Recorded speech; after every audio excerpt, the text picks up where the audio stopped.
Hello guys, welcome back to my channel Sky Diaries by Rabina, and in this video I will be giving you all a detailed information about PhD, why is it given, to whom is it given, when we should pay the fees, what are the 4 institutes recommended by Indigo, what is the selection ratio, and my PhD experience. So let's start the video.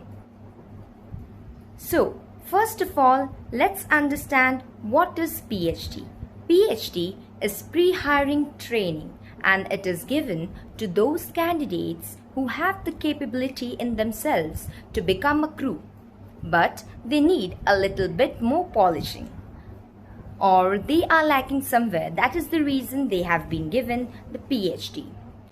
After we get selected हमें एक mail मिलता है Indigo से और वहाँ पे 4 institutes दिया जाता है.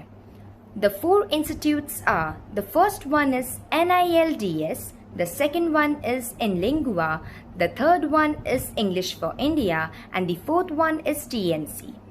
वो चारों के इंस्टीट्यूट्स के नीचे जब हम एनरोल करते हैं फॉर आवर PhD तब वहाँ पे एक लिंक दिया जाता है.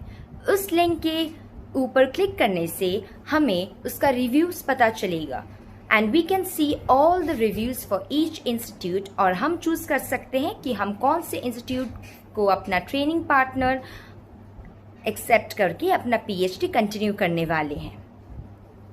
और मैं यही बताना चाहती हूँ आप सबको कि चारों इंस्टीट्यूट्स बहुत ही बेस्ट है and that is the reason IndiGo has recommended it for us. PhD पहले फ्री ऑफ कॉस्ट होता था, बट अभी PhD पेड होता है.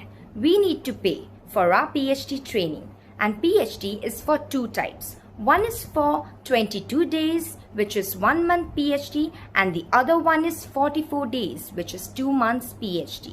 मैं आपको एक रफ आइडिया बता देती हूँ कि आपको कितना पे करना पड़ता है. फॉर 1 month PhD आपको पे करना पड़ेगा 10K प्लस GST, और फॉर 2 months PhD आपको पे करना पड़ेगा 20K प्लस GST. जब आप पे कर लेंगे, जब आप एनरोल कर लेंगे अपने आप को, तो फिर जो भी आप इंस्टीट्यूट चूज किए हैं उस इंस्टीट्यूट से आपको एक ईमेल भी आएगा और व्हाट्सएप पे मैसेज भी आएगा कि आपका क्लासेस कब से स्टार्ट होने वाला है और क्या क्या सिलेबस कवर किया जाएगा. While you are in your PhD आपके फर्स्ट हाफ में ब्रीफिंग क्लास होगा एंड सेकेंड हाफ में कम्युनिकेशन क्लास होगा, which will build your confidence and will improve your skills such as vocabulary, grammar, pronunciation and your personality development too. आपको grooming class भी दिया जाएगा and trust me, when you are in your PhD training, जो भी आपके trainers या instructors होंगे they are gonna be really sweet and supportive, because मेरे टाइम पे the trainers were really very sweet and supportive. like जितना भी आपको queries हो, confusion हो किसी चीज़ को भी लेके, आप उनसे पूछो, वो आपको बार बार समझाने के लिए रेडी रहेंगे. So don't be disheartened कि आपको डायरेक्ट सिलेक्शन नहीं मिला है, and rather you have been chosen for PhD, but take it as it's a golden opportunity for you. और एकदम अपना हार्ड वर्क करो, अच्छे से अपना पूरा 100% दो, जिससे आप फर्स्ट अटेम्प्ट पे ही आप PhD क्लियर कर लो. PhD 1 मंथ का हो या 2 मंथ का हो, सबसे पहले 10 to 11 डेज बाद में आपका मिड रिव्यू होगा. मिड रिव्यू में आपको रैंडम क्वेश्चंस किया जाएगा और उसको आपको पूरा कॉन्फिडेंटली बताना है. ब्रीफिंग्स भी पूछा जाएगा, तो please memorise your briefings very well, कि आप कहीं भी फंबल ना करो, कहीं भी आपको सोचना ना पड़े, आप ब्लैंक ना हो जाओ. So memorise it very efficiently. और जो भी आप मिस्टेक्स कर रहे हो मिड रिव्यू पे, please try to avoid those mistakes in your final review, वरना वो बहुत ज़्यादा ही नेगेटिव इम्प्रेशन पड़ जाएगा आपके परफॉर्मेंस के ऊपर. बिकॉज HR सब कुछ जॉट डाउन करेंगे, आपका जो भी गलती हो रहा है वो आपको इंस्ट्रक्टर्स को भी भेज दिया जाएगा, and then your instructors will be telling you in your class कि आपका क्या क्या मिस्टेक्स हुआ है mid review and final review पे. और फाइनल रिव्यू आपका होगा अगर आपका 22 डेज का PhD है तो 22nd डे या 21st डे को आपका फाइनल रिव्यू होगा. एंड फाइनल रिव्यू पे अपना बेस्ट दो, आप अच्छे से करो, because at that day you will be getting selected and you will be ready to start your training in iFly. और बहुत सारे बैचेस को ये अपॉर्चुनिटी मिलता है, like it's called as fast track review. Fast track review तब होता है जब क्रू का बहुत ज़्यादा ही रिक्वायरमेंट्स होता है। तो फास्ट ट्रैक रिव्यू में अगर आप क्लियर कर लेते हो तो आपको फाइनल रिव्यू क्लियर नहीं करना पड़ता है। So that is also a golden opportunity for you all. तो फास्ट ट्रैक रिव्यू पे भी ऐसे ही होता है, लाइक रैंडम क्वेश्चंस पूछा जाता है, क्रॉस क्वेश्चन पूछा जाता है, आपको पूरा कॉन्फिडेंटली अच्छे से बताना है। ब्रीफिंग्स भी पूछा जाएगा, छोटा हो या बड़ा हो, कुछ भी ब्रीफिंग्स आपको पूछ सकते हैं वो। एंड वाइल आप मेमोराइज कर रहे हो ब्रीफिंग, आपको एकदम वर्ड टू वर्ड ब्रीफिंग याद करना पड़ेगा। ऐसा नहीं कि आपने खुद से कुछ भी बना के वही सब्स्टिट्यूट में एक वर्ड का दूसरा कुछ एक डाल दिया, वैसा नहीं होगा। पूरा वर्ड टू वर्ड आपको मेमोराइज करना है ब्रीफिंग। एंड कुछ कुछ ब्रीफिंग्स बहुत ज़्यादा ही लंबे हैं, तो आप पहले से नर्वस मत हो जाओ। हाँ, पहले स्टार्टिंग में आपको जब भी आप ब्रीफिंग्स देखोगे तो आपको लगेगा कि इतना बड़ा इतना लंबा ब्रीफिंग्स मैं कैसे याद कर पाऊंगी, लेकिन डोंट वरी, मेरा भी यही सेम कंडीशन था। लेकिन बाद में जाके जब आपका ब्रीफिंग क्लास होगा तो मैम आपको बहुत अच्छे से समझा देगी इसका मतलब क्या है, इसके बाद में क्या पॉइंट्स आएगा। तो आप बस अपने माइंड पे रख लो कि कौन सा पॉइंट्स किसके बाद में आ रहा है, तो फिर आप अच्छे से याद कर ही पाओगे। और जो लंबा ब्रीफिंग्स है उसको आप ब्रेक डाउन करके कर लो। अगर वो 12 लाइन्स का अगर ब्रीफिंग्स है तो आप 6 को पहले याद कर लो, फिर उसको बार बार याद करते जाओ। जब आपका पूरा मेमोराइज अच्छे से हो जाएगा तो आप नेक्स्ट पार्ट जो नेक्स्ट 6 लाइन्स है उस ब्रीफिंग का, उसको आप याद कर लेना। नाउअडेज सिलेक्शन रेशियो बहुत ही ज़्यादा हो गया है पीएचडी में।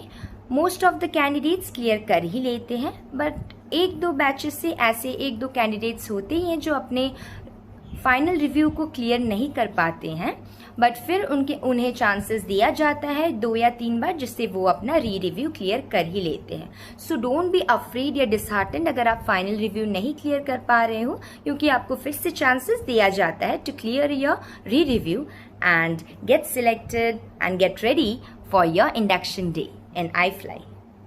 और जैसा मेरा सिलेक्शन हो गया था फास्ट ट्रैक रिव्यू में, तो मुझे फाइनल रिव्यू नहीं देना पड़ा था।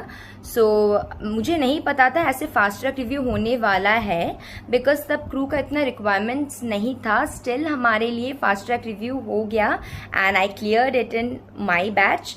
तो it's a golden opportunity as I said previously. तो एकदम 100% दो, एकदम नर्वस नहीं होना है। And when you are speaking please keeps on smiling, because if you smile तब वो एचआर को लगेगा that you are really very confident about yourself, और जो भी आप बोल रहे हो अच्छे से आंसर करो। Like be ready to answer those cross questions भी। और अगर कोई भी ऐसा क्वेश्चन पूछ लेते हैं एचआर जिसका आपको आंसर नहीं पता है, तो प्लीज आप उनसे टाइम मांग लो। ऐसा नहीं है कि अभी आपको एचआर ने पूछा और अभी आपको आंसर करना है, वैसे सडनली आंसर मत करो, क्योंकि बीच में जाके आप पूरा ब्लैंक हो जाओगे और कुछ आपको याद नहीं आएगा क्या बोलना है।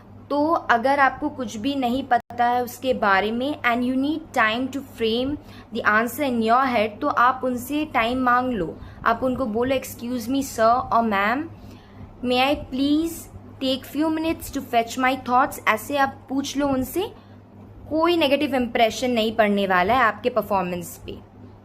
तब वो भी सोचेंगे कि हाँ चलो आप कुछ सोच के बोल रहे हो। आप रैंडमली जल्दी से आप चालू कर दोगे बोलना तो कुछ भी आप बोलने लगोगे। तो एकदम चिल रहना है आपको उस वक्त भी, ज़्यादा आपको घबराना नहीं है। अगर घबराओगे तो आपका परफॉर्मेंस भी बहुत गंदा जाएगा, टू बी ऑनेस्ट। तो आप एकदम चिल रहो, जैसे आप अपने फ्रेंड्स के साथ लाइक रिलेटिव्स के साथ आप एकदम कम्युनिकेट करते हो, वैसे ही आप एकदम उनको सोचो कि वो आपका फ्रेंड है। या आपको अगर ज़्यादा ही नर्वस लगता है तो आप उनको देखो ही मत, तो वैसे टाइप के आप सोचो कि आप एक वॉल से बात कर रहे हो, तो वैसा ही है। तो आपको ज़्यादा नर्वस नहीं होना है। और जैसे कि मैंने अपना फास्ट ट्रैक रिव्यू क्लियर कर लिया था and I was working at that time with Amazon, तो पहले मुझे लगा तो ये बहुत ज़्यादा ही डिफ़िकल्ट हो जाएगा मेरे लिए मैनेज करना both work life and PhD classes, but बाद में आई managed it very efficiently. Like मेरा पीएचडी क्लासेस स्टार्ट होता था सुबह के 8:30 बजे से 12:30 या 1 बजे तक चलता था, and my shift in Amazon used to start from मैं डिफरेंट डिपार्टमेंट में शिफ्ट हो गई थी, तो मेरा शिफ्ट चेंज हो गया था and my shift started from 2 in the afternoon till 11 PM। तो सुबह का ब्रीफिंग क्लासेस, कम्युनिकेशन क्लासेस ख़त्म हो जाता था, फिर at 1 after 1 I use to have my lunch और मैं बैठ जाती थी काम के लिए। फिर जब मुझे काम के टाइम पे जब बीच में जब मुझे 1 घंटे का ब्रेक मिलता था, तो मैं उसी ब्रेक के टाइम पे अपना असाइनमेंट्स, होम टास्क कंप्लीट कर लेती थी और सारा ब्रीफिंग जो भी पढ़ाया जाता था उसको मेमोराइज कर लेती थी।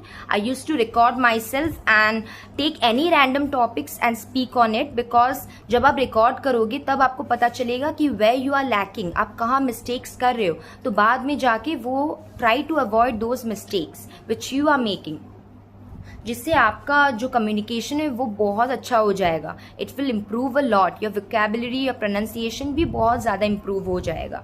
तो आप ये सब अगर आप ट्राई करते हो, घर पे करते हो रेगुलरली, या किसी से भी आप बात करते हो, तो it will help you a lot in your PhD classes and to ace it in your first attempt. My PhD journey was really very incredible and I made n number of friends from my batch and हमें बडी partners भी दिया जाता था जो each week change होता था, जिससे हम अपने फ्री टाइम पे कुछ भी रैंडम टॉपिक्स लेके हम लोग कम्युनिकेट कर सकते थे, ब्रीफिंग प्रैक्टिस कर सकते थे, जिससे हमारा ब्रीफिंग एंड कम्युनिकेशन बहुत स्ट्रांग हो जाता था।